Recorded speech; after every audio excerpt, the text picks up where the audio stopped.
అందరికీ నమస్కారం అండి. ఈరోజు వీడియోలో అయితే మనం బూడిద గుమ్మడికాయ హల్వా ఎలా చేసుకోవాలో తెలుసుకుందామండి. ఈ హల్వా అనేది చాలా టేస్ట్గా ఉండిద్దండి. ఈ బూడిద గుమ్మడికాయ అనేది ఆరోగ్యానికి కూడా చాలా మేలు చేస్తుంది.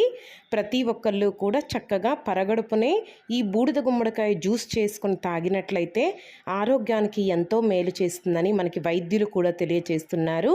అటువంటి ఎంతో మేలు చేసే ఈ బూడిద గుమ్మడికాయతో చక్కగా హల్వా చేసుకోండి. చాలా టేస్ట్గా ఉంటుందండి. ఫుల్ వీడియో మన ఛానల్లో అప్లోడ్ చేశాను. వీడియో అనేది చాలా క్లారిటీగా ఉంది. తప్పకుండా మన ఛానల్లోకి వెళ్ళి తప్పకుండా వీడియో అనేది చూడండి. అంతేకాకుండా మన ఛానల్లో పూజలకి సంబంధించిన వీడియోస్ ఉన్నాయండి. ఇంట్రెస్ట్ ఉంటే ఒకసారి మన ఛానల్ని చెక్ చేయండి. వీడియోస్ నచ్చితేనే మన ఛానల్ని సబ్స్క్రైబ్ చేసుకోండి. ఈ హల్వా చేసేటప్పుడు మనం చిన్న చిన్న చిట్కాలను పాటించి ఈ హల్వా అనేది ప్రిపేర్ చేసుకుంటే చాలా పర్ఫెక్ట్గా వస్తుందండి. తప్పకుండా